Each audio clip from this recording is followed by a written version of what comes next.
Moving on to the third question. अब third question को we have discussed everything while explaining the chapter. I'm just going to read out the answers for you so that it will be easier for you to frame it in your own words. Okay. So moving on to the next question, that is answer the following questions in brief. Okay. First is a plastic cube is released in water. Will it sink or come to the surface of water? एक plastic cube को water के अंदर sink किया गया है, plastic cube को, तो will it sink और will it come on the surface of water, ये पूछना है. Now it will come to the surface of water. Why? because its density is less than that of water and when it floats the unbalanced force is acting on it is zero. ठीक है, मतलब कि अब उसकी जो density है cube की, plastic का है, तो उसकी डेंसिटी कम है. कम डेंसिटी है मतलब कि जो बॉयंट फोर्स है वो ज्यादा होगा. बॉयंट फोर्स ज्यादा होगा मतलब कि वो फ्लोट करेगा. जब वो फ्लोट करेगा तो जो अनबैलेंस्ड फोर्स होगी वो जीरो होगी. ठीक है, सो वो एक बैलेंस्ड फोर्स बना देगा basically. Moving on to the next one. Why do the load carrying heavy vehicles have large number of wheels? अब एक चीज हमें पता है कि व्हील्स जो होते हैं वो व्हीकल को ऊपर की तरफ उठा कर रखते हैं ऑब्वियसली. नाउ अब अगर मैं सिर्फ 4 व्हील के ऊपर किसी हेवी व्हीकल को रख दूंगा तो बहुत ज्यादा प्रेशर पड़ने वाला है, बिकॉज ऊपर की तरफ से फोर्स ज्यादा रहने वाला है. तो in order to increase the area, ताकि प्रेशर कम हो सके उन व्हील्स के ऊपर, हम लोग उन ज्यादा व्हील्स को अप्लाई करते हैं. Now the pressure produced by a given force depends on the area of surface on which the force acts. क्या कहा गया? प्रेशर डिपेंड करता है कितने एरिया के ऊपर वो फोर्स एक्ट करने वाली है उसके ऊपर. The greater the surface area the less is the pressure produce. जितना ज्यादा सरफेस एरिया होगा उतना कम प्रेशर प्रोड्यूस होगा. Load carrying heavy vehicles have large number of wheels so that the load is distributed over large surface area of the wheels in contact with the road. क्या I just told you that thing कि जो pressure है उससे बहुत ज्यादा force लग रहा होता है, बहुत ज्यादा लोड लग रहा होता है. In order to reduce the pressure हम क्या करते हैं? ज्यादा सरफेस एरिया इंट्रोड्यूस कराते हैं. कैसे? By introducing more wheels. Surface area ज्यादा होगा तो प्रेशर कम अप्लाई होगा, तो इसीलिए हम लोग ज्यादा प्रेशर व्हील्स को अप्लाई करते हैं.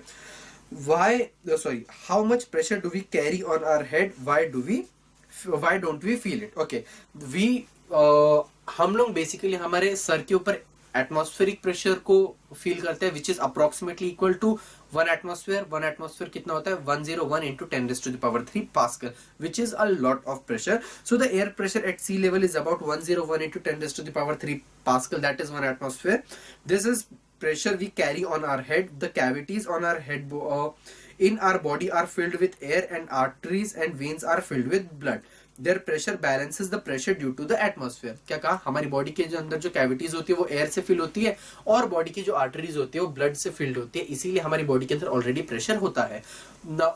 हमारे बाहर से जो प्रेशर लग रहा है and the pressure inside our body is balances each other. That's why we do not feel any pressure outside our body या on us. Moving on to the next one. Why does it happen? ठीक है, first is a ship dips to a larger depth in fresh water as compared to the marine water. Okay, अब marine water के अंदर जो है वो सी हमेशा जो सॉल्ट है वो डिसॉल्व होता है. Because of the dissolution of the salt हम जो ऊपर की तरफ जो बॉयंट फोर्स होती है वो इंक्रीज हो जाती है, इसीलिए जो शिप है वो ऊपर की तरफ लिफ्टेड होता है. The buoyant force acted on a body is proportional to the density of fluid in which the body is immersed. क्या कहा? Buoyant force is directly proportional to the density. अब मरीन वाटर के अंदर salt dissolve होता है, because of which the density is increased, isn't it? So the density of fresh water is less than that of marine water, hence buoyant force on a body in fresh water is less than that of marine water. ठीक है, density बढ़ जाती है इसीलिए buoyant force भी उसका बढ़ जाता है as compare to marine water. Therefore a ship dips to a larger depth in fresh water as compare to marine water. Okay, moving on to the next one. Fruits can be easily cut with a sharp knife. Okay, अब in a sharp knife the area is very less and we know that pressure is inversely proportional to area. When the area is reduced then the pressure is increased, isn't it? तो इसीलिए as compared to blunt knife area कम हो जाता है इसीलिए pressure बढ़ जाता है, तो इसीलिए हम लोग इजीली कट कर पाते हैं वेजिटेबल्स को. Moving on to the next one. The wall of dam is broader at its base. Okay, अपने बेस के ऊपर ब्रॉड क्यों होते हैं वॉल के, जो डैम की जो वॉल्स होते हैं वो, the pressure at a point in liquid is proportional to height of liquid column above it. Pressure किसी भी लिक्विड के अंदर किस पे डिपेंड करेगा, उसके ऊपर कितनी हाइट है उसके ऊपर। Okay, so hence the pressure of water in the dam is much greater at the bottom than the dam at top. तो मतलब ऑब्वियसली कोई भी, अगर मेरे पास ये डैम है, यहां पर जो प्रेशर है वो किसके ऊपर डिपेंड करेगा, ऊपर की हाइट कितनी होगी। हमने देखा था कहां पर ज्यादा प्रेशर था, वो जिसके अंदर हमने बॉटल में जो होल्स किए थे उसके अंदर जी, यहां पर सबसे ज्यादा प्रेशर पड़ रहा था, इसीलिए सबसे ज्यादा दूर हमारा जो वाटर है वो जाता था। तो यहां पर जो प्रेशर होगा that will be much greater than the pressure at the top of the dam. To withstand this high pressure, the wall of dam is made stronger and thicker at the base than the top. तो इसीलिए हमारे जो base है dam का उसको ज्यादा strong बनाया जाता है ताकि इस प्रेशर को वो विथस्टैंड या विथहोल्ड या होल्ड कर सके। If a stationary bus suddenly speeds up, passengers are thrown in backward direction. Okay, now why does this happen? This happens because of inertia. We also discussed this thing. When passengers sit and stand in a stationary bus, they are in the state of rest. Okay, when bus suddenly speeds up, the lower part of the body is in contact with the bus, acquires the speed of the bus. अब देखो, जब जैसे बस अचानक से speed पकड़ लेती है, हमारी जो लोअर बॉडी है that is in the contact with the seat, वो भी बस के साथ मूव करने लग जाती है। बट हमारी जो अपर बॉडी है that is still in the state of rest because of inertia. उसकी वजह से हम पीछे की तरफ बेंड करते हैं। However, due to inertia, the upper part of the body continues to be in the state of motion in the direction of motion of the train. Hence, it's likely to fall in the the upper part of their body, however, continue to be in the state of rest due to inertia. Hence, they are thrown in the backward direction. And same is applicable for train also. Okay.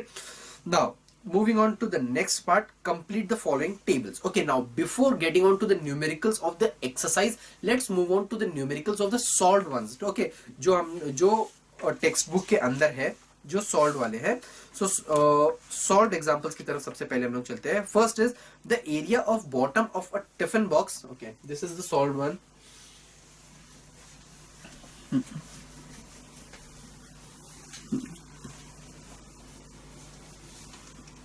Numericals. Now, first of all, we are going for the solved ones. First one is the area of bottom of a tiffin box is 0.5 meter square. Area कितना given है?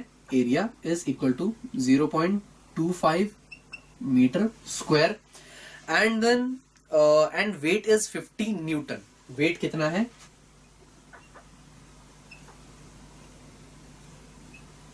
50 Newton. Calculate the pressure exerted by the body in the shelf given area and weight of the body. ठीक है, अब pressure मुझको find out करना है। मुझको एक चीज पता है, प्रेशर क्या है? Pressure is equal to force upon area per unit area. अब फोर्स कितना है? Weight is basically the load that is acting, which is equal to 50 divided by area that is equal to 0.25। So इसको calculate करने के बाद will get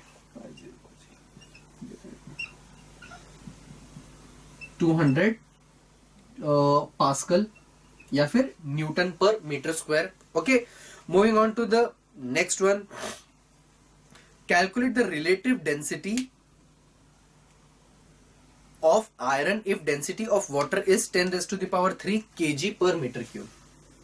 क्या कहा गया है? Density of water, sorry, density of iron is given as, sorry, density of water is 10⁻³, density of water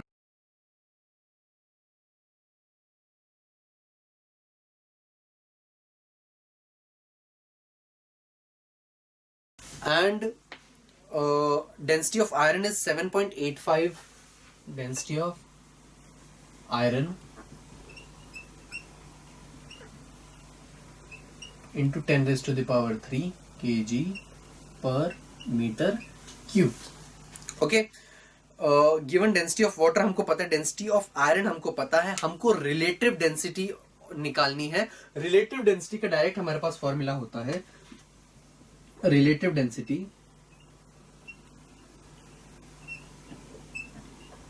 is equal to density of substance divided by density of water. Density of substance हमारे पास कौन सा है, iron, that is 7.85 into 10⁻³ divided by density of water कितना है, 10⁻³। ये cancel out हो गया, सो relative density कितनी आ रही है, 7.85। ओके, अब एक चीज, रिलेटिव डेंसिटी, किसी भी स्टेटमेंट में अगर कोई वर्ड आ रहा है, उनकी यूनिट्स कभी भी नहीं होती है। ओके, सो इसका भी कोई यूनिट नहीं होगा। Moving on to the third question, the area of tip of a screw is 0.55 mm²। So area कितना गिवन है, 0.55 mm², sorry 0.5 mm², and its weight is 0.5 Newton. Weight is equal to 0.5 Newton. Calculate the pressure exerted by screw in Pascal on a given plank. ठीक है, अब मुझको pressure find out करना है। Pressure क्या होता है, pressure is equal to force per unit area.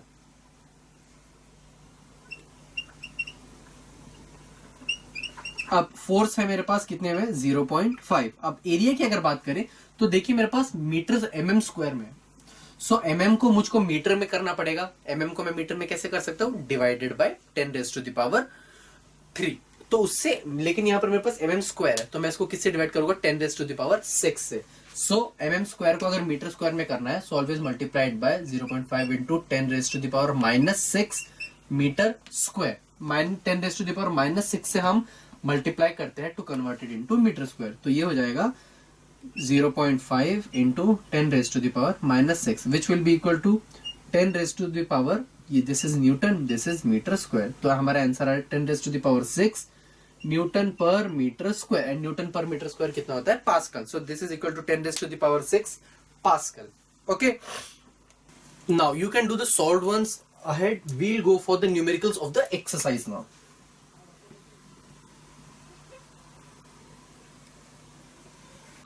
Okay, so question number 5 is complete the following table. There is a table that is given to us, which is something like this: the mass, volume, and density.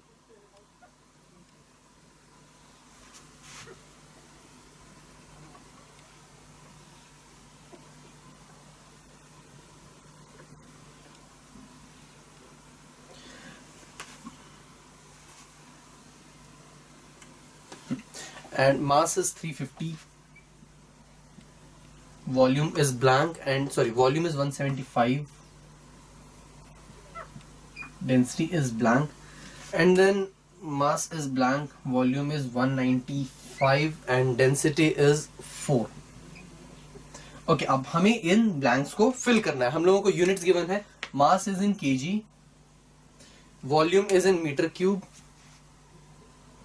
और density is in again kg, mass per unit volume is in it, तो mass kg per unit volume, mass का unit क्या है, KG, और पर unit volume मतलब कि divided by volume मतलब कि डिवाइडेड बाय मीटर क्यूब, तो वो हुआ हमारा डेंसिटी का यूनिट। अब हम लोगों को एक चीज बहुत अच्छे से पता है, डेंसिटी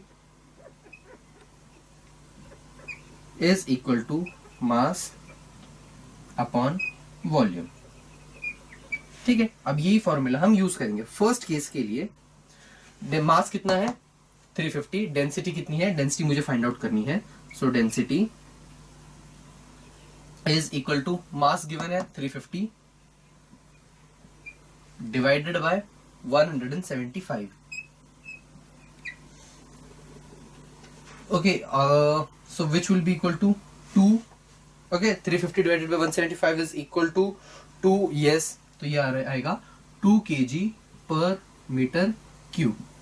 सेकेंड वाले की अगर बात करें, सो मास मुझे फाइंड आउट करना है, सो सेकेंड वाले में मुझे डेंसिटी गिवन है, डेंसिटी कितना है 4, मतलब density is equal to mass upon volume, volume कितना है 195, सो मास कितना हो जाएगा, mass will be equal to, ये यहां जाके मल्टीप्लाई हो जाएगा 195 multiply by 4, which will be equal to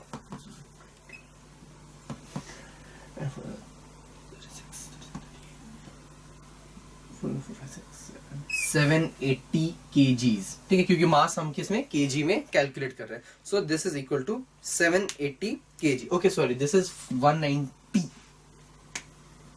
okay, ये 190 गिवन है, तो यहाँ थोड़े चेंजेस आ जाएंगे. दिस विल बी 190, ये 190 हो जाएगा. सो 400 तो ये 760 kgs हो जाएगा.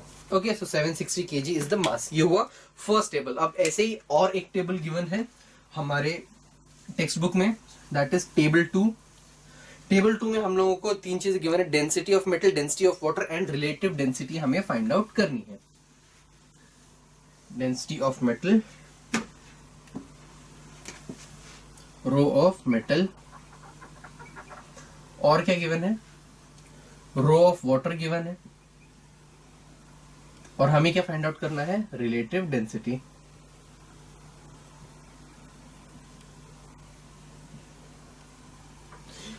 अब डेंसिटी ऑफ मेटल फर्स्ट वाले का है, this is blank. Density of water तो फिक्स है, 10⁻³ kg per metre cube. Okay, ये याद रखना, ये kg पर मीटर क्यूब में 10⁻³ होता है.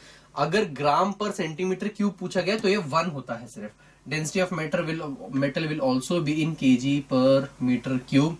रिलेटिव डेंसिटी का कोई यूनिट नहीं होता है. रिलेटिव डेंसिटी यहाँ गिवन है 5.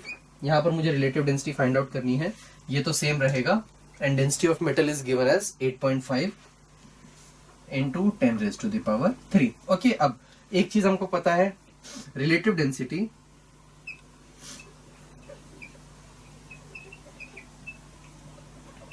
is equal to density of metal divided by density of water. Okay, अब रिलेटिव डेंसिटी वहां पर कितनी है? फर्स्ट केस की बात अगर हम करें तो 5 is equal to density of metal is, हमें फाइंड आउट करना है, divided by density of water तो सेम है, 10⁻³. तो density of metal will be equal to 5 into 10⁻³ kg per meter cube. Talking about the second case, अब मुझे relative density find out करनी है. So second case में relative density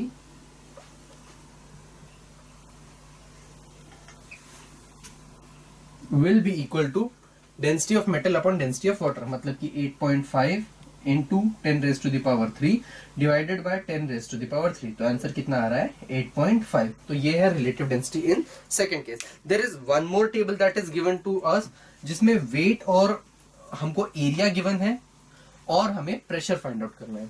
अब pressure का फॉर्मूला होता है क्या? Force applied per unit area. Weight क्या है? Weight is basically force applied by the mass of any object, है ना. तो weight is basically the load. So force applied upon per unit area या लोड पर यूनिट एरिया, वो होता है हमारा प्रेशर. सो फर्स्ट केस की अगर बात करें, यहां पे हमें वेट गिवन है which is in kg, and then we have which is in newton. Weight is never in kg, mass is in kg, I am sorry, in newton. And then area given है which is in meter square, and then pressure is given which is in Newton per meter square. Okay,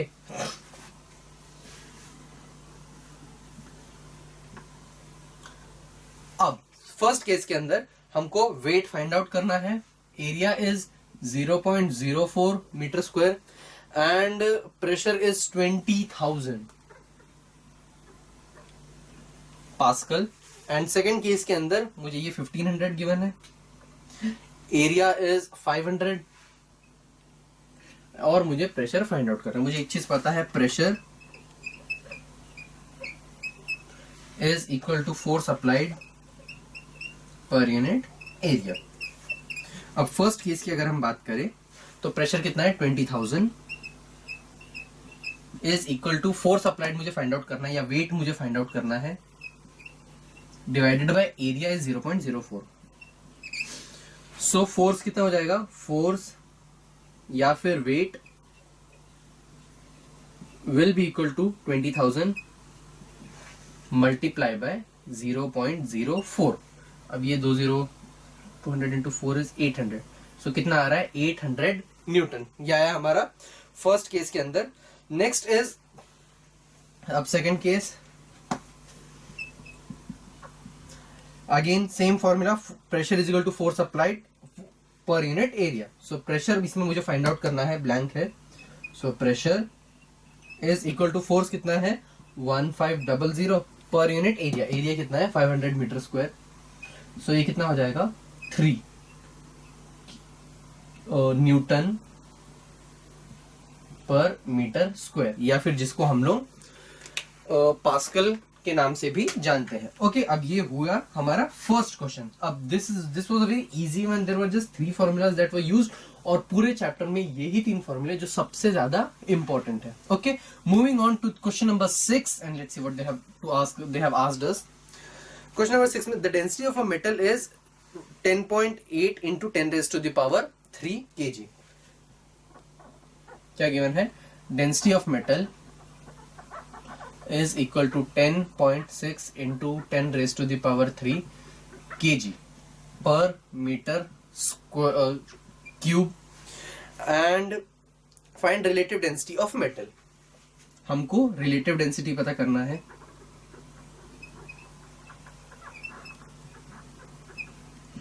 अब एक चीज हमको पता है, क्या, density of water is equal to 10 raised to the power 3 kg per metre cube. ये तो हमें, ये तो स्टैंडर्ड है, ये हमेशा ये सेम रहेगा। So relative density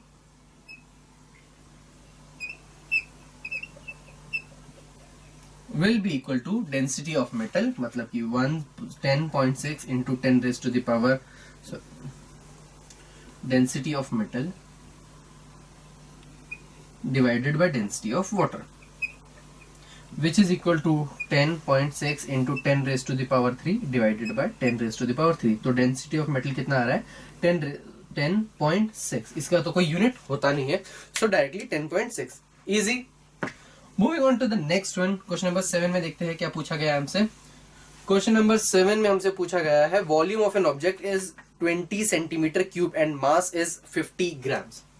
this is question number 7। क्या गिवन है, volume of metal is equal to 20 cm cube and mass is equal to 20 grams। ये दो चीजें गिवन है। Density of water is 1 gram per cm cube. Density of water is equal to 1 gram per cm cube. अब देखिए, हम लोग density को अब तक 10 रेज़ टू द पावर 3 ले रहे थे, लेकिन वो केजी पर मीटर क्यूब में था, यहाँ पर ग्राम पर सेंटीमीटर क्यूब में है, तो हम लोग 1 ले रहे हैं। अगर नहीं गिवन हो तो क्वेश्चन में, तो भी हम 1 ही लेते, क्योंकि ये दोनों यूनिट्स देखिए, ये सेंटीमीटर में है और मास इज इन ग्राम्स, तो हमको 1 ही लेना पड़ता। Okay, will the object float in water और सिंक इन वाटर, तो वो चेक कर लेते हैं। डेंसिटी ऑफ वाटर इतना है, तो मुझे डेंसिटी ऑफ मेटल निकालना पड़ेगा। Density of metal will be equal to mass of metal divided by volume of metal। so mass of metal कितना है 20 divided by volume कितना है 20 ग्राम and this is equal to 20। wait, volume of metal is 20, mass is 50 grams। okay, mass is 50 grams। ठीक है, तो अगर इन दोनों को हम कैलकुलेट करेंगे, so this would be equal to 0.4। ठीक है, ये कितना आ रहा है ग्राम पर सेंटीमीटर क्यूब। ये है हमारे मेटल की डेंसिटी। अब density of water is greater than density of metal, as density of metal is less than density of water, therefore the metal will float on the surface of water।